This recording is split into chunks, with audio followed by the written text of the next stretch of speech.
Gemini, the week of July 26th to August 1st, 2026, lands with unusual force directly on your own natural territory. Mars is sitting in your own sign this week, giving you a rare, direct burst of personal energy. While Saturn stations exactly retrograde on July 26 at 14 degrees Aries, joining Neptune in your 11th house of friendships and long-term goals.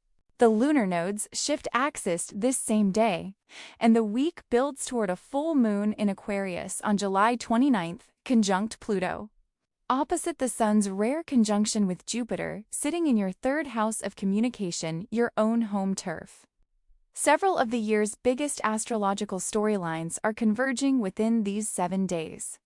And unusually for you, much of it plays out directly through your own natural strengths, communication, and personal drive, rather than in an unfamiliar part of your chart. Let's go through what all of this actually means for your money, your relationships, and your energy, using the real sky, not generic guesswork. Money and career benefit this week from an unusually clear-headed combination. Mercury, your ruling planet, is sitting in Cancer, your second house of money and values, which brings genuine clarity to financial decisions after weeks of fog numbers. Budgets and pricing conversations should make more sense to you now than they have recently.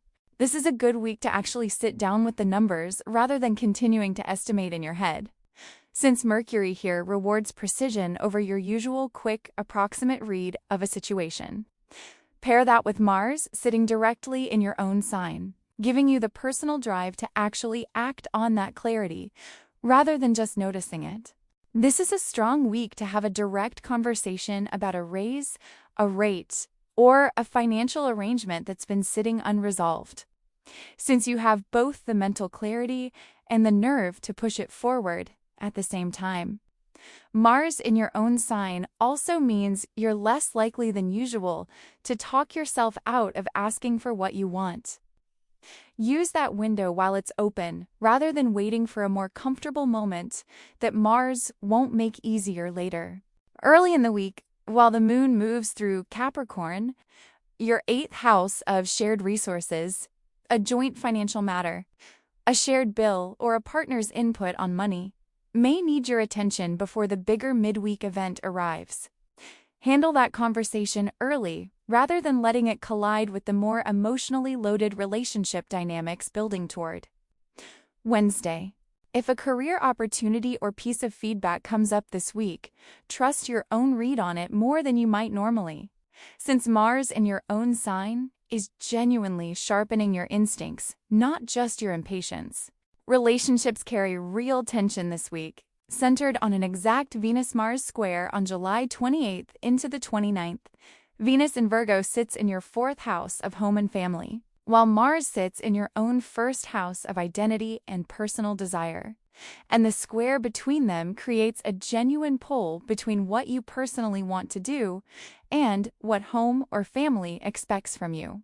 You might feel torn between asserting your own plans this week and showing up for a family obligation or a domestic responsibility that's been quietly waiting for attention. Neither side is wrong, but with Mars in your own sign, your instinct to prioritize yourself will be stronger than usual. So it's worth checking that instinct against what home genuinely needs before you act on it. If you're partnered, this square can show up as a small disagreement about how much time and energy goes toward your own pursuits versus shared domestic life. A direct, honest conversation about the split will land better than either silently resenting the imbalance or silently overcorrecting for it.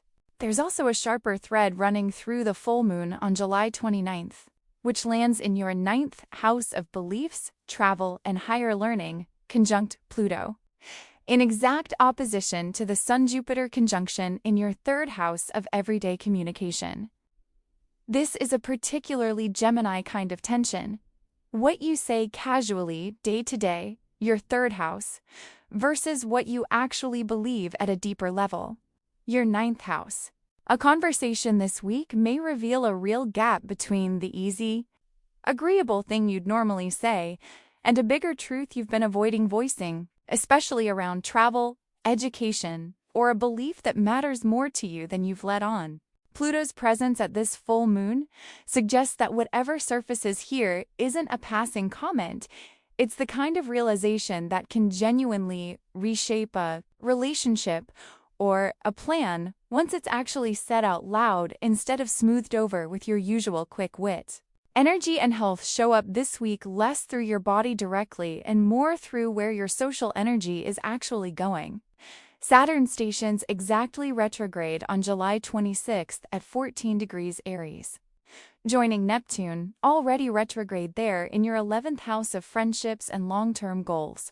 A planetary station presses harder than an ordinary transit, and with two planets sitting there together, this week is a real checkpoint for your social world, which friendships and long-term plans are genuinely sustaining you, and which have quietly become obligations you keep out of habit rather than real connection. Neptune's fog here can make it hard to tell the difference at first. Give yourself a few honest minutes this week to actually sit with that question, rather than assuming every friendship on your calendar deserves the time it's currently getting.